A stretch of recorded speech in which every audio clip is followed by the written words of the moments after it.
Bismillahirrahmanirrahim. Assalamualaikum warahmatullahi wabarakatuh.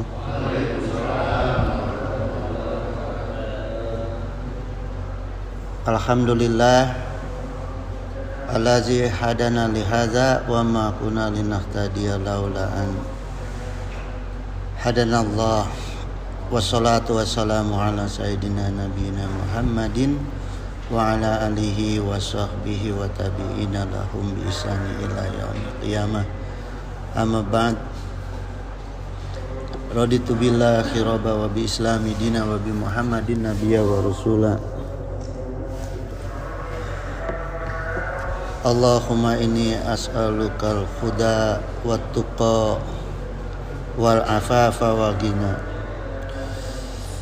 Hadrata muhtaramin summa ila hadrati kiram min jami'i syaikhina ayyuhal mukarramin sahibal fudala allazi yakhduruna fi hazal masjid jami'a manan hafidhakumullah. Ayuhal ikhwan, sebelumnya saya menyampaikan taqabbalallahu minna wa minkum ya, mumpung masih bulan Syawal.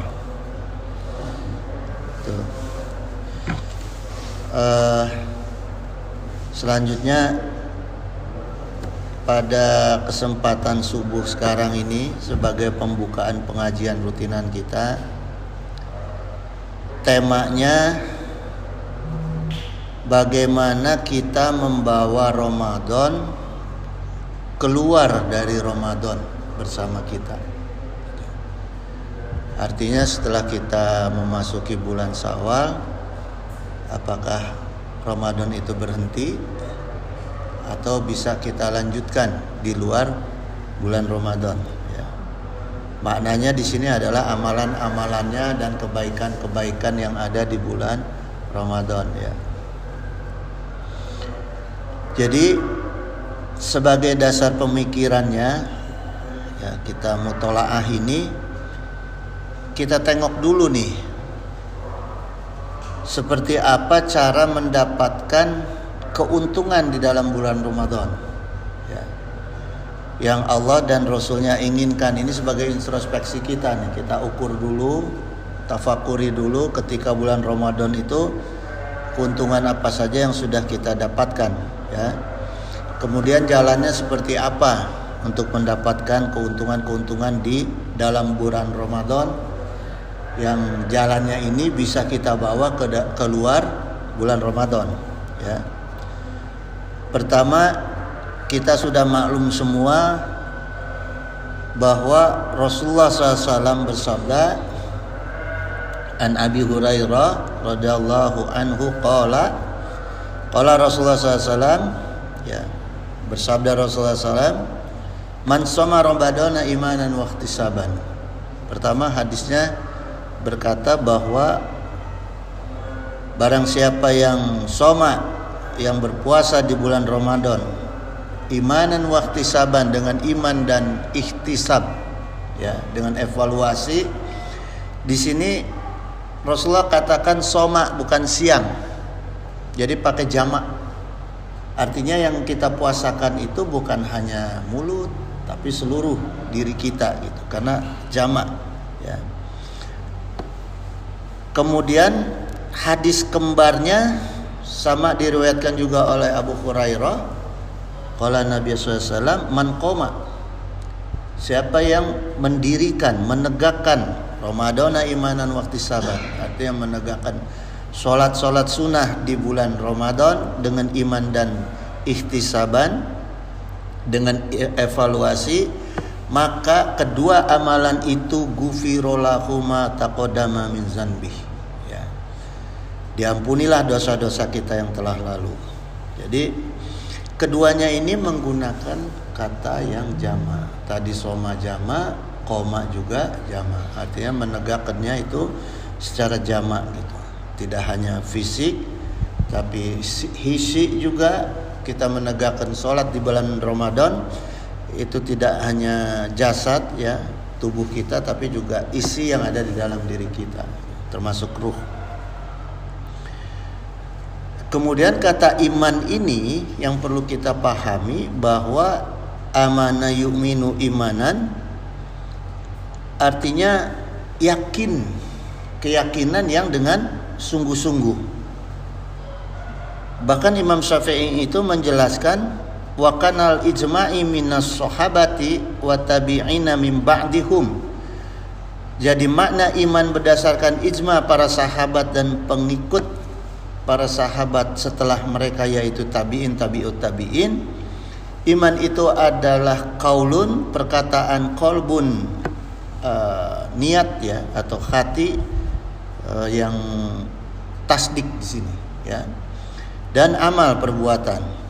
La yazaun wahidun minas salasati bil akhiru gitu. Jadi Imam Syafi'i menegaskan jangan memisahkan di antara itu. Di antara yang tiga itu jangan dipisah-pisahkan di akhiru yang sudah final. Jadi iman itu ya tiga komponen itu tadi ya. Perkataan, qalbu, dan amal gitu. Jadi harus sekaligus, tidak boleh dipisah-pisah. Harus sekaligus diamalkan, itulah iman. Jadi kalau hanya salah satunya itu bukan iman, belum termasuk iman ya. Jadi kata kuncinya kekuatan iman supaya kita bisa mantap dalam mengamalkan qaulun dan qalbun tadi, yaitu memerlukan tasdik. Apa maknanya tasdik? Ini tingkatan iman. Tasdik itu adalah tingkatan iman ya. Tasdik itu masdar dari kata kerja ya, fi'il sadaqa yusaddiqu gitu. Artinya membenarkan. Nah, kedua, makna tasdik itu tidak cukup membenarkan gitu, tapi juga sebagai persetujuan. Kadang kita membenarkan sesuatu yang kita tidak setuju. Tapi kalau sudah bicara tasdik, imannya dengan tasdik, yang kita benarkan itu juga kita setujui, maka kita bisa mengamalkan ya. Kalau yang benar nggak kita setujui kan nggak akan kita amalkan, cukup kita benarkan saja gitu. Kemudian secara fikih, kata tasdik ini adalah gambaran pikiran dan jiwa. Jadi penempatan iman dengan tasdik ini ada di dalam pikiran dan jiwa kita yang dibarengi dengan kaidah rukun tauhid. Ada kaidah rukun tauhidnya, yaitu nafi wa isbat ya. Nafi itu tolak, isbat itu menetapkan. Jadi sesuatu yang kita imani, kita yakini dengan ukuran tasdik itu artinya ada hal-hal yang kita tolak. Artinya ada bentuk-bentuk Tuhan yang kita tolak selain Allah, dan bentuk Tuhan yang kita nafikan, yaitu hanya Allah ya, yang kita isbatkan, artinya kita tetapkan gitu. Contohnya gini jamaah, ini mengenai tasdik ya, kita coba mutalaah sedikit ya. Al-Quran mengatakan kepada kita, inna dina indallahil Islam. Sungguh yang diridhai oleh Allah agama itu adalah Islam. Setelah kita membaca ini, apakah kita langsung yakin bahwa Islam itu agama yang sesungguhnya? Apakah langsung bisa kita yakini? Karena kita tahu Quran diajarkan dari lahir bahwa Quran itu adalah kitab suci, ya, kita imani, kita yakini. Tapi orang yang tidak memahami Al-Quran, dia akan bertanya, benar nggak nih Al-Quran itu? Ya, makanya kita banyak pemahaman yang salah sekarang. Ketika kita menyampaikan agama samawi itu ada 3, Yahudi, Nasara, dan Islam. Padahal tidak ada itu. Dari awal kanjeng Nabi Adam, agama itu ya Islam. Agama samawi itu ya Islam. Tidak boleh kita meyakini bahwa agama yang diridhai oleh Allah itu ada 3. Ya, sekarang kan banyak pemahaman orang seperti itu, gitu. Ya, makanya ikut-ikutan ke gereja, ikut-ikutan karena sama-sama agama samawi. Gitu, ya, tidak boleh. Gitu, karena dijelaskan inna dina indallahil Islam. Nah, kita urai kalimat ini secara isbat dan nafi tadi dalam rukun tauhid, ya. Kata Islam, kalau kita kupas, kata Islam itu kan asal kata dari asalmu, artinya kedamaian. Inna dina indallahil Islam. Sungguh agama yang diridhai Allah itu agama yang memberikan kedamaian, ya. Nah, kedamaian apa di dalam Islam ini yang ditolak dan yang ditetapkan? Apakah ada kedamaian yang ditolak oleh Islam? Ada.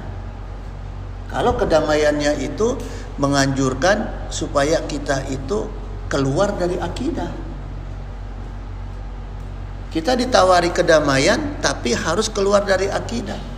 Itu harus kita nafikan secara hukum, gitu, ya. Bukan tidak ada kedamaian yang mengharuskan kita keluar dari akidah, tawaran-tawaran keduniaan misalnya, ya. Terus kedamaian apa yang bisa kita isbatkan, kita tetapkan di dalam kehidupan kita dalam beragama, yaitu yang sudah ditetapkan oleh agama itu sendiri, ya.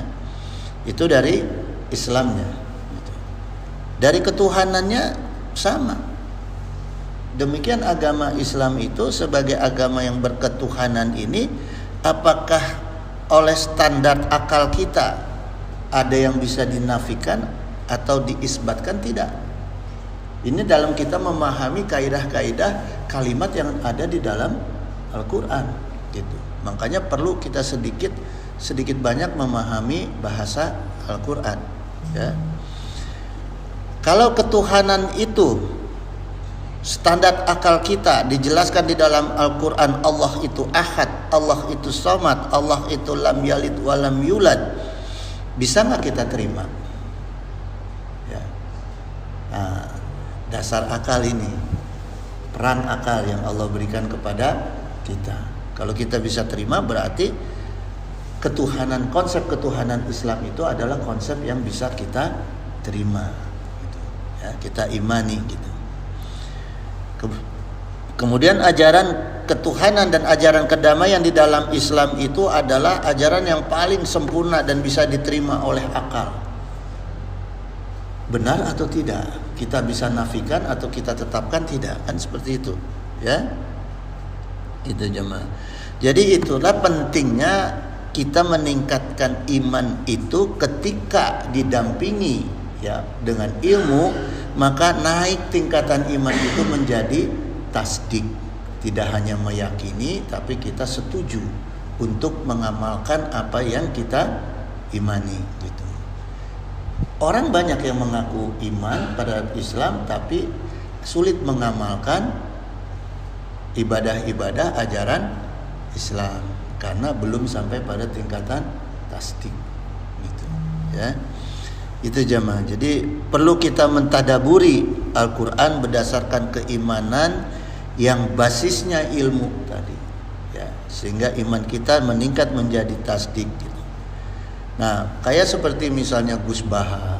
Gus Baha itu memahami Al-Quran sudah dengan ilmunya, dengan tingkatan-tingkatan yang tasdik, sehingga bisa mengupas kaidah-kaidah fikih yang ada di dalam Al-Quran, gitu, ya. Karena selain hafal juga memahami ilmu bahasanya, gitu. Jadi kalau kita dengar Gus Baha itu hebat sekali beliau, ya, gitu. Ada Ustadz Adi juga, gitu, ya, Ustadz Abdul Somad, Buya Yahya, gitu, diantaranya, ya. Nah, itulah kita pentingnya memahami Al-Quran dengan kekuatan ilmu, ya, dengan basis tasdik tadi, sehingga kita bisa memahami Al-Quran dalam kaidah ilmu tauhidnya, kaidah ilmu fikihnya, dan kaidah ilmu tasawuf, ya. Karena itu ulama memberi motivasi kepada kita, in kana laka aqlun falaka fadlun. Bila mana kita menggunakan akal dalam thalabul ilmi, maka kita akan menjadi manusia yang utama, ya, gitu. Jadi tidak hanya bisa membaca Al-Quran, tapi bisa membedah, memahami makna Al-Quran. Itu iman tadi, jemaah. Kemudian Ihtisaban ini hasaba yaksabu hisaban ini huruf tengahnya itu sinnya di fathah. Ya. Hasaba sinnya di fathah, yaksabu di fathah, ya. Hisaban di fathah. Artinya ini ada hitungan. Karena sinnya di fathah, jadi pengertiannya ihtisaban itu adalah hitungan. Artinya ketika kita mengamalkan atau menjalani proses kehidupan kita di dalam bulan Ramadan, kita selalu menghisab diri kita, selalu menghitung-hitung waktu kita dari mulai sahur sampai buka gitu. Jangan sampai kita buka itu kondisinya jadi mubazir. Makanya Rasulullah sampaikan ihtisaban tadi, hisab ya. Kalau sudah gitu baru Allah sampaikan ghufirallahu ma taqaddama min dzanbi gitu ya. Sekarang kan apa keuntungannya orang-orang yang diampuni dosa itu, dosa nggak berjendol ya. Ada orang bilang buat apa istighfar dosa nggak berjendol ya. Rasulullah tegaskan aksiru minal istighfar, perbanyaklah beristighfar. Faman aksaru minhu, barang siapa yang memperbanyak istighfar itu ja'alallahu lahu, maka Allah lapangkan untuk dia. Nah ini jaminannya ya. Kehidupan kita itu Allah akan lapangkan min kulli ghamim, dari setiap kedukaan. Jadi insya Allah kita nggak akan ada sedih, nggak akan ada duka. Kalau kita banyak istighfar, ada problem dunia itu, ada problem apapun, ketika istighfar nggak perlu ke psikiater tuh, ya, nggak akan stres, jauh dari stres gitu, ya. Wahamim farojan, Allah akan kabulkan semua harapan kita. Salah satu hal yang membuat kita stres kan kalau harapan kita itu jauh dari kemungkinan, ya. Nah makanya supaya nggak stres banyak istighfar supaya harapan kita dipenuhi oleh Allah, ya. Warazakhu min haitsu la yahtasib, Allah berikan rezeki dari arah yang tidak disangka-sangka. Itu maka perbanyaklah istighfar gitu, ya. Kemudian jamaah dan Allah, bagaimana supaya kita tetap mendapat keuntungan Ramadan meskipun berada di luar Ramadan. Nah sekarang kita tafakuri dulu hadis Rasulullah SAW. Qala ragima anfu abdin au ba'uda dakhala an alaihi ramadanu gitu. Ragima ini maksudnya cilaka gede. Cilaka gedelah seseorang hamba abdin au ba'uda dakhala alaihi ramadanu, orang yang mendapati bulan Ramadan, orang yang menjalani bulan Ramadan itu falam yukfar lahu, yang dosanya tidak diampuni oleh Allah. Nauzubillah, tsumma nauzubillah ya. Nah, supaya meyakinkan gimana sekarang? Banyak-banyak istighfar di bulan Syawal ini gitu ya, diqodok. Istighfar kita di bulan Ramadan kita qodok gitu ya.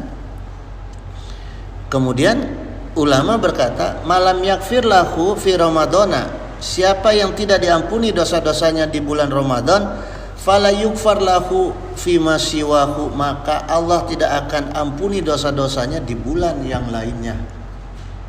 Jadi pentingnya kita dapat ampunan di bulan Ramadan, ya, karena bulan-bulan lainnya kita nggak akan dapat ampunan tuh. Kemudian Syekh Mu'ala bin Al-Fadli berkata, kanu yad'unallaha ta'ala sitata ashurin. Nah, dulu ini kata beliau, ya, Syekh Mu'ala ini berkata, para salaf ini sebelum Ramadan itu selalu berdoa kepada Allah sitata ashurin. Ya. Jadi berdoa sebelum Ramadan itu 6 bulan sebelum Ramadan berturut-turut berdoa kepada Allah. Ya.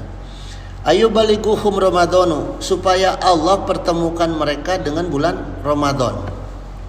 Jadi kita semenjak bulan Syawal ini diajarkan oleh para salafus soleh dulu itu, kita udah mulai berdoa supaya disampaikan usia kita sampai bulan Ramadan yang akan datang. Ini yang diajarkan oleh para salafus soleh, ya. Yad'unahu ta'ala sitata ashurin, Kemudian mereka berdoa lagi kepada Allah 6 bulan berikutnya setelah Ramadan, ayat taqabbala minhum, supaya Allah menerima amal-amal soleh yang mereka kerjakan. Jadi kita bulan Syawal ini kita juga berdoa kepada Allah, selain supaya disampaikan kepada bulan Ramadan akan datang, kita juga selalu berdoa supaya amal-amal ibadah kita di bulan Ramadan diterima oleh Allah. Itu, ya. Ini penting ya. Kemudian gini jamaah, penting kita memahami makna kalimat hadis imanan wa ihtisaban itu ya.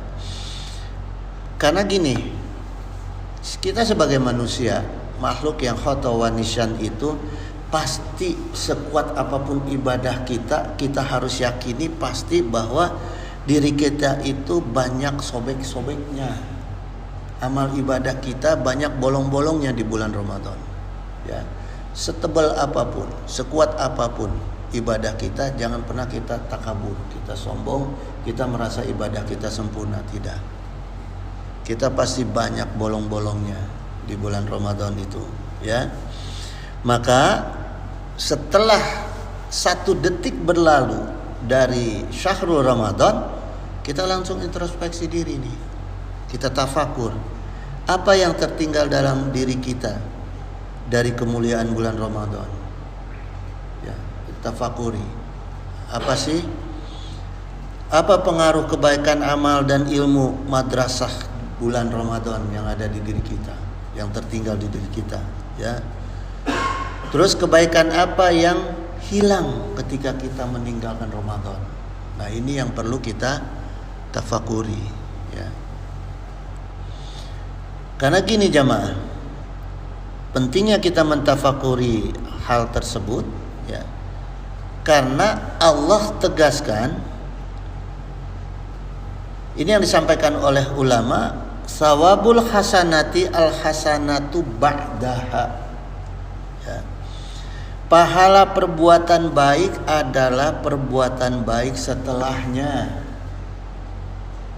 Ciri kita diterima tidaknya amal kita di bulan Ramadan, apakah kita dapat pahala atau tidak amal kita di bulan Ramadan, ketika di luar Ramadan kita masih melakukan perbuatan baik ba'daha, setelahnya, ya.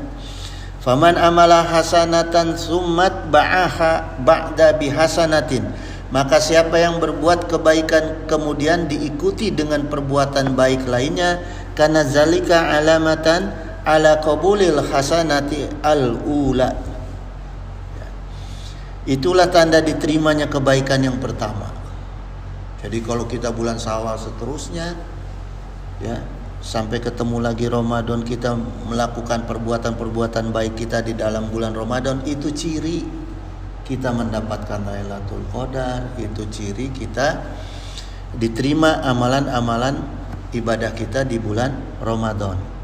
Kama annaman amala hasanatan. Nah, seperti halnya orang yang berbuat baik, summa atba'aha bi syai'atin, kemudian diikuti dengan perbuatan buruk, karena zalika alamatan roda al hasanata wa adama qabuliha. Ya, itu alamat dari ditolaknya amal kebaikan kita yang pertama. Sebaliknya gitu, ya.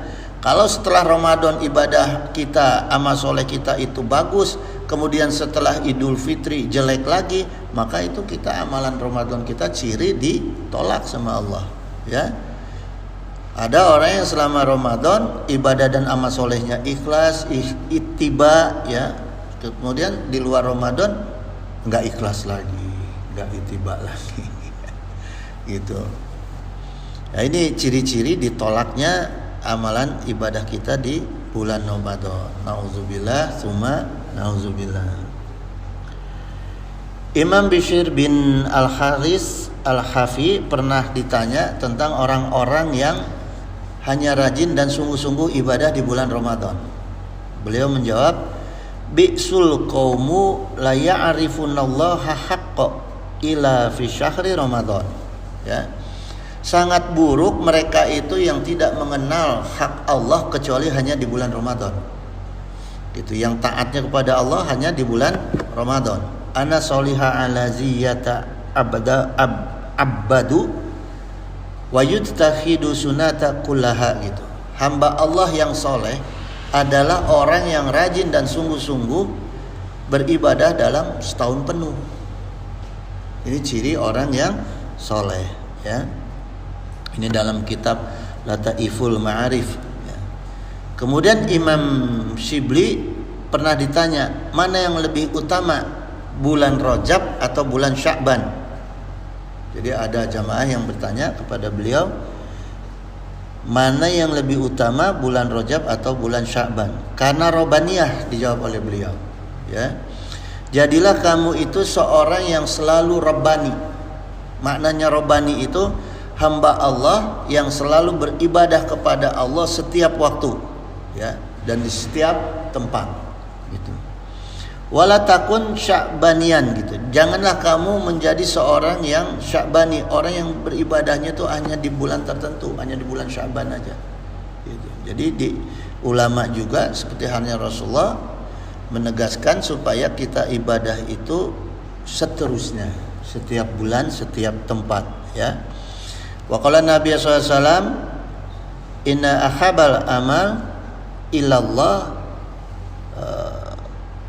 azza wa jalla ad-dawamuha wa in qala gitu. Jadi amal ibadah yang paling dicintai Allah Subhanahu wa taala itu amal yang dawam meskipun wa in qala, meskipun hanya sedikit gitu, ya.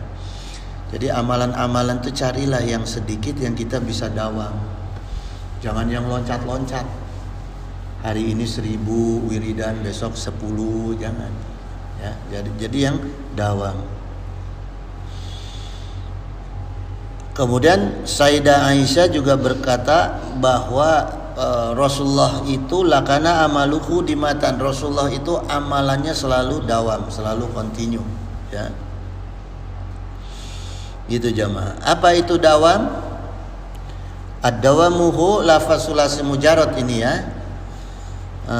Dama yadumu dawama gitu. Jadi continue, ya. Huruf haknya itu kepada sesuatu. Khitabnya kepada sesuatu. Ad-dawamuhu jadi pekerjaan amal yang continue, hu kepada pekerjaan yang kita pilih. Ya, apakah itu sholawat, apa itu huknya menunjuk kepada amalnya, pekerjaannya gitu. Nah, itu dawam. Kalau istiqomah, bedanya istiqomah dengan dawam, aqoma yukimu iqoma artinya tegak lurus sempurna. Istiqomah itu asal kata dari qoma, ya. Aqoma yukimu iqoma artinya tegak lurus dan disempurnakan. Pekerjaannya itu disempurnakan, ditambah istaqoma yastaqimu artinya sifat, ya. Istiqomah itu niat dan usaha yang konsisten dalam ketaatan gitu. Tapi disempurnakan terus gitu. Kalau dawam itu kan bentuk amalnya, ya, tapi kadang-kadang kan amal itu saking dawamnya kita nggak sempurna tuh. La ilaha illallah, la ilaha illallah, haknya kadang-kadang hilang. La ilaha illallah, haknya ketinggalan. Itu bentuk dawam. Tapi kalau bentuk istiqomah tidak seperti itu. Bentuk istiqomah itu selalu kita memperhatikan gitu, ya, kesempurnaannya gitu. Dalam hal ketaatan gitu, ya. Jadi amalan di bulan Ramadan itu bukan hanya dawam, ya, perlu juga kita istiqomahkan gitu. Maka kita mendapat barokah di bulan Ramadan. Istiqomah apa saja amalan di bulan Ramadan nih, ya. Pertama yang bisa kita lanjutkan, kita istiqomahkan di luar Ramadan itu, amalan Ramadan adalah puasa. Ya, di antaranya puasa Syawal. Man shoma Ramadana summa atba'ahu sitan min Syawalin gitu, ya. Barang siapa yang berpuasa Ramadan selama 6 hari di bulan Syawal, karena kasyamid dahri gitu, baginya puasa selama 1 tahun. Jadi itu lanjutannya setelah puasa Ramadan, kita puasa sunnah. Nah, puasa sunnahnya apakah hari kedua berturut-turut? Nah, ini istilah. Ada ulama yang mengatakan yang penting di dalam bulan Syawal itu 6 hari. Karena misalnya kagok banyak tamu, kita di satu sisi harus menghormati tamu, gitu. Kita buka puasa. Nah, ada ulama yang mengatakan boleh. Yang penting di dalam bulan Syawal itu tidak berturut-turut, isinya 6 hari jumlahnya, ya. Nah, ini pentingnya puasa Syawal ini gini, ada cerita, ya. Sufyan Ats-Tsauri, tabi'in ini pernah punya sahabat yang sakit, jatuh sakit, kemudian sahabat Sufyan Ats-Tsauri ini mau meninggal. Dia amanat ke Sufyan Ats-Tsauri ini, ya. Wasiat, nanti kalau saya meninggal tolong dimandiin oleh kamu, katanya, ya, oleh Sufyan Ats-Tsauri dengan tangan kamu sendiri, disolatin, kemudian setelah dikuburkan tolong dibacakan talqin, ya, dibacakan talqin. Nah, dilaksanakan oleh Sufyan Ats-Tsauri ini, ya, dilaksanakan wasiatnya oleh Sufyan Ats-Tsauri. Kemudian Sufyan Ats-Tsauri itu ketika meninggal ditidurin tuh di dekat kuburannya, ditidurin, ya. Karena ditidurin, dalam kitabnya dijelaskan, ini kitabnya An-Nawadir, ya, Ahmad Syihabuddin Al-Ayyubi. Sufyan Ats-Tsauri itu akhirnya ketiduran. Nah, ketika ketiduran ada suara seseorang yang tidak ada orangnya menyampaikan kepada Sufyan Ats-Tsauri, orang ini tidak membutuhkan talqin kamu, tidak membutuhkan penjagaan kamu, gitu. Kami yang akan menjaga orang ini, gitu, ya, disampaikan seperti itu. Kami yang akan menuntunnya. Kemudian ditanya oleh Sufyan Ats-Tsauri, kamu ini siapa? Gitu, ya. Terus dijawab oleh Sufyan Ats-Tsauri bahwa saya ini amalan puasa sunnahnya Syawalnya orang ini. Jadi ini salah satu jaminan keuntungan kita melaksanakan amalan puasa sunnah di bulan Syawal itu, ya. Maka Sufyan Ats-Tsauri mengajarkan doa, Allahumma wafiqni li syami zalik bimanika wa karomika, amin. Ya. Ya Allah, berikanlah aku taufik untuk menjalankan puasa itu. Maksudnya puasa itu maksudnya puasa 6 hari di bulan Syawal, gitu, ya, atas anugerah dan kemuliaan kamu, gitu, ya. Nah, ini diajarkan doanya supaya kita mau mudah melaksanakan puasa di bulan Syawal, gitu, ya. Kemudian diterangkan oleh Syekh Abdul Qadir Jailani dalam hadis, dalam kitab ini Al-Gunyah juz 2, ya. Ini hadis Rasulullah SAW. Hadasana Hamid an Anas radhiyallahu qala Rasulullah SAW. Alhamdulillah. Jadi diceritakan oleh Syekh Abdul Qadir Jailani bahwa diceritakan oleh Hamid dari Anas radhiyallahu anhu, dia berkata Rasulullah SAW bersabda, man sholla fi Syawali sama rakaatin, barang siapa yang sholat sunnah di bulan Syawal sebanyak sama rakaatin, sebanyak 8 rakaat, lailan kana au naharo, yang diamalkannya baik di malam hari atau di siang hari, ya. Jadi amalan Syawal selain kita puasa tadi, kita diajarkan oleh Syekh Abdul Qadir Jailani untuk mengamalkan sholat sunnah 8 rakaat baik di malam hari atau di siang hari. Yaqra'u fi kulli raka'atin bi Fatihatil Kitab, ya. Di setiap rakaatnya itu membaca Al-Fatihah, Fatihal Kitab, ya, Fatihatil Kitab, wa khamsi asratan qul huwallahu ahad.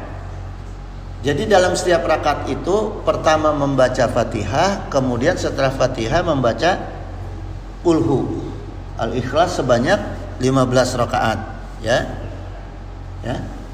15 kali, 15 kali kulhunya.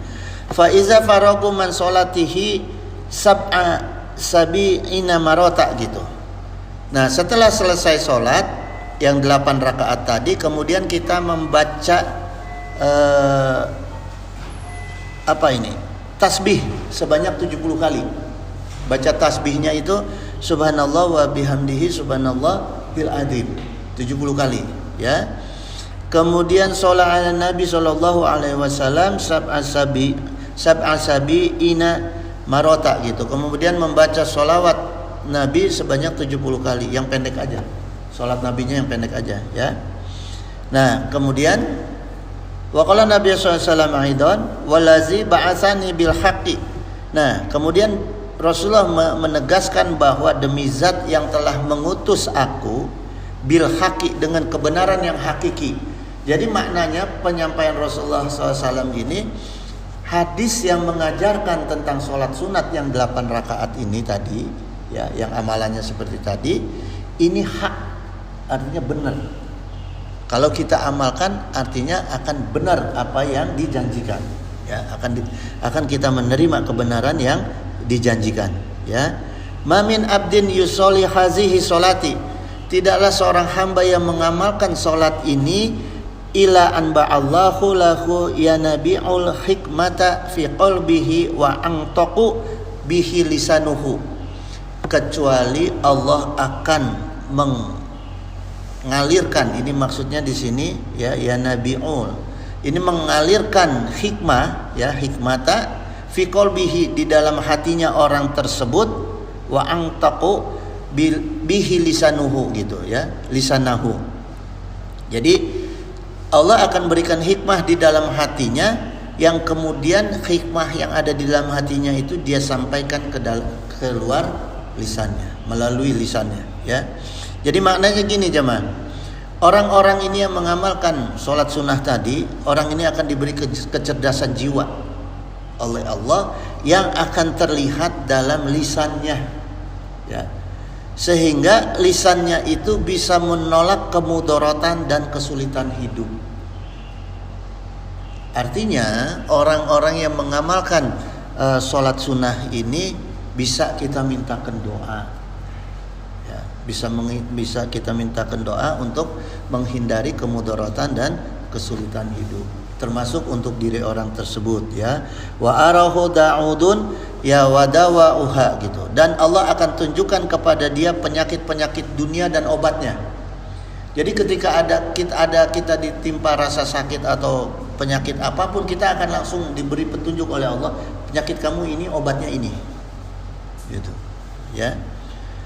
Waladzi ba'asani bil haqqi, dan demi zat yang Allah mengutus aku dengan kebenaran yang hakiki, ya, yang hak. Man sholah hazihi sholati kama wasafat, siapa yang menegakkan sholat ini sesuai sofat itu tata caranya yang tadi, ya, la yarfa'u rasahu min akhiri saddatin hatta yaghfirullahu lahu gitu, maka Allah akan ampuni dosa-dosanya selama di dalam sujudnya. Sebelum diangkat sujudnya itu Allah ampuni dosa-dosanya tuh, ya. Wa in mata syahidan maghfirullahu, dan ketika dia mati, maka matinya dia dalam keadaan syahid yang semua dosanya sudah diampuni oleh Allah, gitu, ya. Kemudian wa ma min abdin sholah hazihi sholati fi safari ila sallallahu alaihi asiru, ya. Dan tidaklah seorang hamba yang melaksanakan sholat ini di dalam berpergian, ya, ila, kecuali sahalallahu alaihi asiru, Allah mudahkan perjalanannya. Wazihaba ila mudi'in muradihi gitu, dan Allah mudahkan dia itu pergi ke tempat yang dia inginkan. Wa in kana madyunan qadallahu dainahu gitu, ya, qadallahu dainahu. Dan kalau dia punya hutang, maka hutangnya itu akan Allah mudahkan untuk terbayar, ya. Wa in kana zahajatin qadallahu khawaijahu, kalau dia punya kebutuhan, punya hajat, maka Allah akan penuhi kebutuhannya, hajatnya, ya. Walazi ba'asani bil haqqi, dan demi zat yang telah mengutus aku dengan kebenaran, ma min abdi solati hazihi solati gitu, ya. sholat hazihi sholati, tidak ada seorang hamba yang menjalankan sholat yang tadi ini ila atahullahu ta'ala bikuli harfin wa bikuli ayatin makharofatin fil jannatina gitu, kecuali Allah berikan dari setiap hurufnya ayatnya itu adalah makhrofah. Makhrofah itu fi jannah, makhrofah di surga itu artinya dua, karena ini fakhrofatin artinya dua kendaraan untuk kita mengelilingi surga, karena luas surga itu seluas langit dan bumi. Maka Allah berikan kita kendaraan, ya, supaya kita nggak capek. Dari sini ke rumah saya aja jalan kaki capek, apalagi surga yang seluas langit dan bumi. Allah berikan kendaraan, gitu, dijamin, gitu ya, gitu. Nah ini jamaah. Kemudian selain itu Allah juga berikan keteduhan di alam surga itu. Jadi kita nggak akan pernah kepanasan, ya, di alam surga. Ini jamaah, saya ada sedikit cerita. Ini cerita kejadian yang sesungguhnya. Kemarin setelah Ramadan, awal kemarin saya ada acara lamaran anak di Surabaya. Karena di Surabaya itu perjalanan naik mobil itu sekitar 11-12 jam lewat tol. Jadi saya berangkat jam 1. Setelah tidur, saya bangun, saya laksanakan sholat ini sebelum berangkat. Saya laksanakan, berangkatlah kita. Di dekat pintu tol Cirebon itu mobil saya overheat, panas, sampai mesinnya mati, itu macet, nggak bisa jalan. Saya ketika itu udah suudon. Dalam hati saya itu, ini amalannya kok kayak gini. Kan jaminannya selamat dan hasil maksud selama perjalanan, ya. Buktinya saya ada masalah. Agak sudon saya juga tuh pada Syekh Abdul Qadir Jailani. Karena ini kan amalannya Syekh Abdul Qadir Jailani yang diajarkan pada kita. Akhirnya ya udahlah, kita panggil towing, dikirim ke bengkel di Cirebon yang terdekat itu. Sampai sekarang mobil saya masih di sana tuh, nyangkut bengkel sana. Istri saya nyari sewaan mobil nggak dapat karena masih suasana Lebaran, kan sewa mobil itu masih penuh ya. Anak saya udah gelisah yang mau lamaran ini. Ya udahlah, kita pasrah aja. Tapi ada keyakinan, masa sih Syekh Abdul Qadir Jailani, masa sih Rasulullah, masa sih janji Allah tidak seperti yang dijanjikan kepada kita. Ada keimanan, ada keyakinan. Nggak lama jamaah, ada yang telepon ke saya mengucapkan Idul Fitri.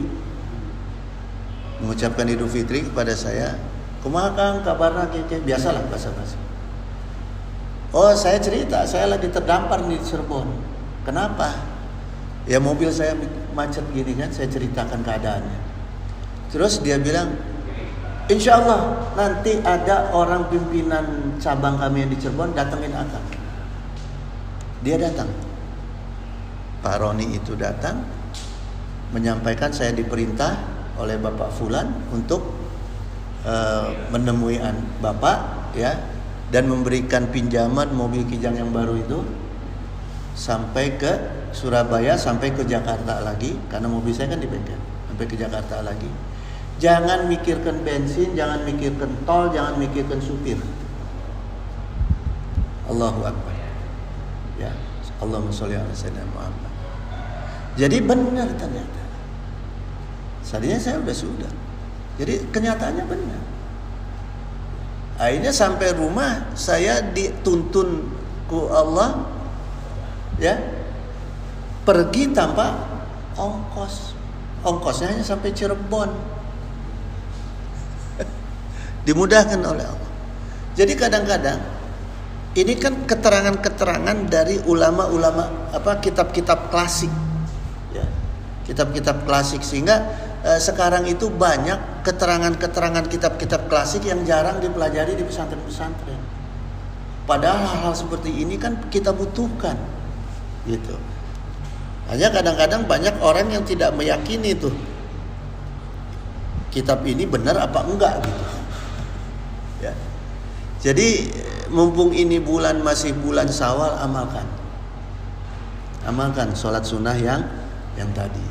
Ya, insya Allah seperti yang saya yang saya dapati, insya Allah apa yang sudah saya rasakan, insya Allah jamaah kalau mengamalkan ini, saya doakan insya Allah diijabah apa yang dijanjikan dalam amalan ini. Ya, gitu. Jadi mudah ya. Salat sunat 8 rakaat, tiap rakaat Al-Fatihah dan kulhu 15 kali. Setelah salat sunnah itu kita membaca subhanallah wa bihamdi subhanallahil azim 70 kali, kemudian sholawat 70 kali gitu ya. Amalkan itu. Nah, kemudian jemaah sekalian, karena apa? Rasulullah SAW itu menegaskan dalam hadis qudsi, jangan tinggalkan amalan-amalan sunnah. Salah satunya amalan sunnah itu yang tadi, ya. Wa qala Nabi sallallahu alaihi wasallam, wa may yazalu abdi yattaqarrabu ilayya bin nawafili hatta ukhibahu gitu.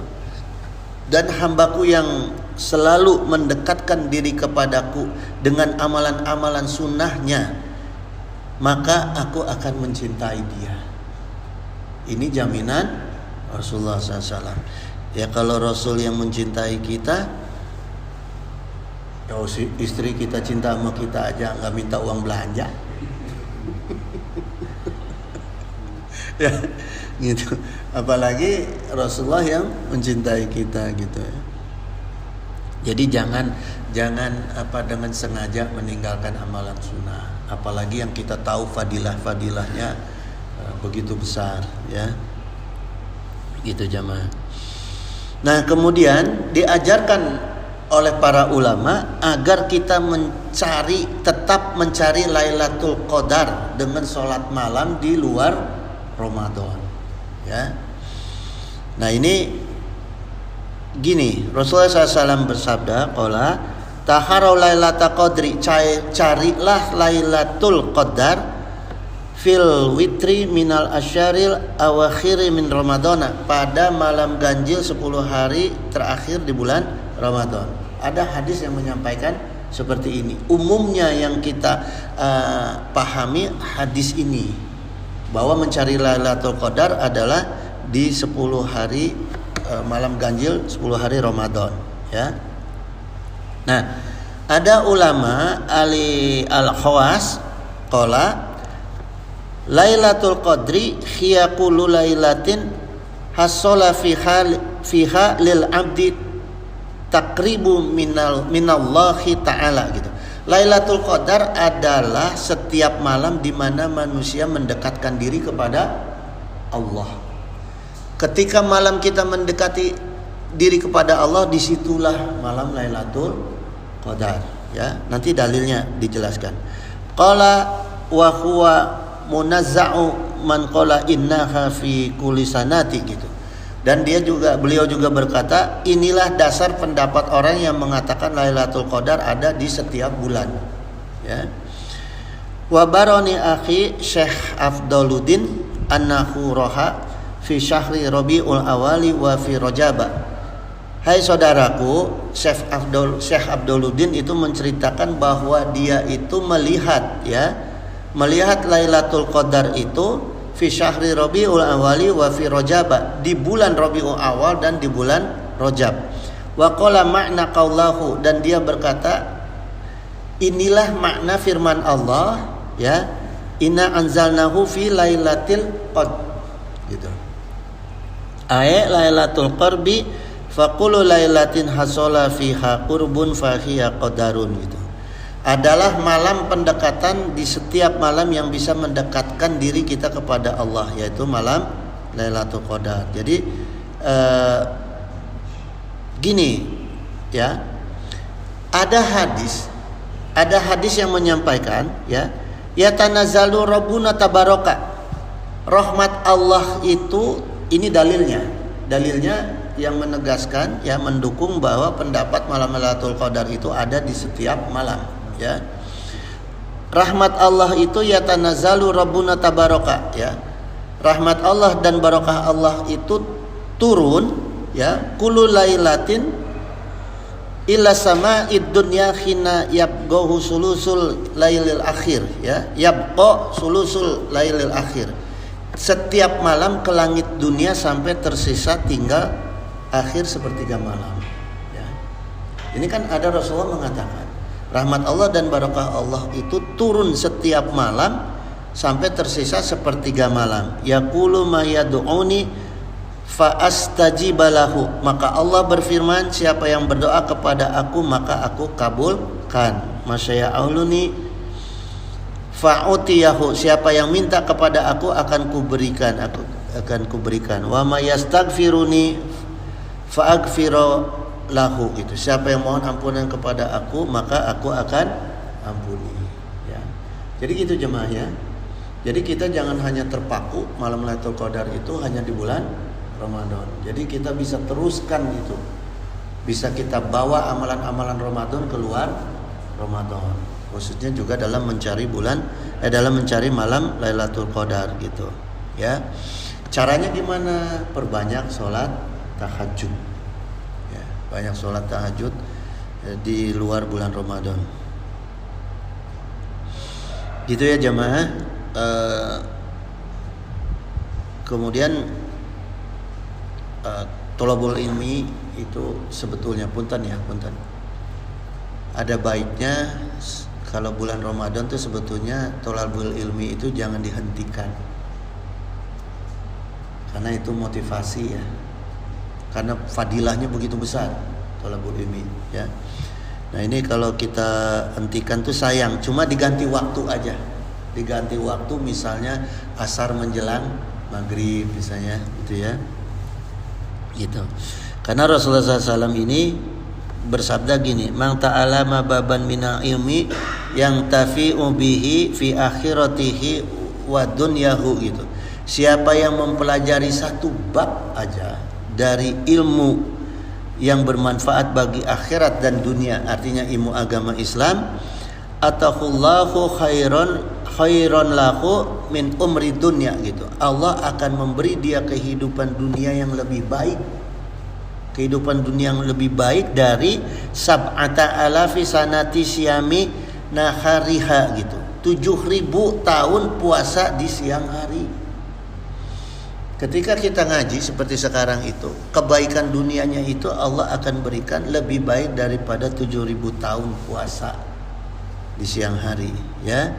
Wa qiyami la yaliha gitu. Dan Allah akan menegak dan kebaikannya itu lebih dari 70.000 orang yang menegakkan sholat di malam hari. Thalabul ilmi itu ya. Makbulan ghairu mardudin gitu. Amalnya itu akan diterima Allah. Semua amalan kita akan diterima Allah ya. Kemudian ghairu mardudin, dan Allah tidak akan tolak, tidak akan pernah menolak semua permintaan dan doa kita. Jadi sayang kalau thalabul ilmi ini sampai kita istirahatkan, peluang-peluang ini hilang gitu ya. Karena gini jemaah, perbedaan kita dengan makhluk lainnya apa? Kita makan, makhluk lainnya makan nggak? Makan ya. Kita kawin, makhluk lainnya kawin nggak? Kita thalabul ilmi, hewan thalabul ilmi nggak? Disitulah perbedaan kita dengan makhluk lainnya. Sayang kalau ada waktu-waktu yang kita samakan diri kita dengan makhluk lainnya. Ya, karena kan perbedaannya hanya itu. Gitu jemaah ya. Jadi selanjutnya ya kita lanjutkanlah kebaikan-kebaikan kita di bulan Ramadan, sedekah dan lain-lain. Kita tutup dulu pengajian kita. Mudah-mudahan manfaat untuk kita ya. Allahul musta'anu ala kulli halin, wallahu wali taufik wasadat inna usamiun qaribun mujibud da'wat wa yaqdi hajat subhanaka Allahumma wa bihamdika asyhadu an la ilaha illa anta astaghfiruka wa atubu ilaik. Allahumma muwaffiq ila aqwamit thoriq. Wassalamualaikum warahmatullahi wabarakatuh.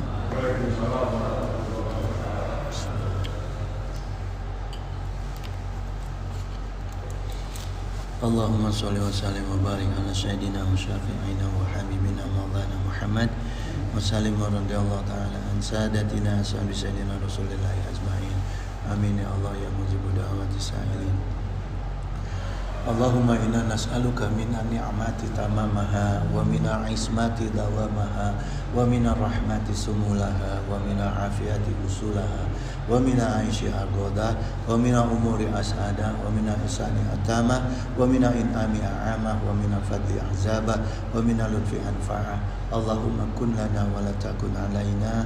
Allahumma ihtim bi sa'adati ajalana wa haqqiq bi ziyadati amalana wa akhrun bil afiyati udwana wa asolana wa sa'ila rahmatika masyirana wa ma'alana wa subasi jali afika ala zunubina wa muna alaina bi islahi uyubina wa za'ali taqwa zawdana wa fidinika istihadana wa alaika tawakkulana wa atimadana wa thabitna ala nahjil istiqamah wa izna fid dunya min mujibati nadamati yaumil qiyamah wa afif anna sikla auzar warzuqna aisyata abrar waqfina wasrifana sarar asrar wa'tik riqabana wa riqaba abaina wa ummahatina wa ikhwanina wa walidina wa ashiratina wa zawjatina birahmatika ya azizu ya ghafaru ya syataru ya halimu ya jabaru ya Allah ya Allah ya Allah ya Rahman ya Rahim ya Arhamar Rahimin ya Arhamar Rahimin innaka ala kulli syai'in qadir wa bi ijabati jadir agizna ya Allah ya mujibu da'wati sa'ilin subhana rabbika rabbil izzati amma yasifun wa salamun alal mursalin walhamdulillahi rabbil alamin. Al-Fatihah. A'udzu billahi minasyaitonir rajim. Alhamdulillahi rabbil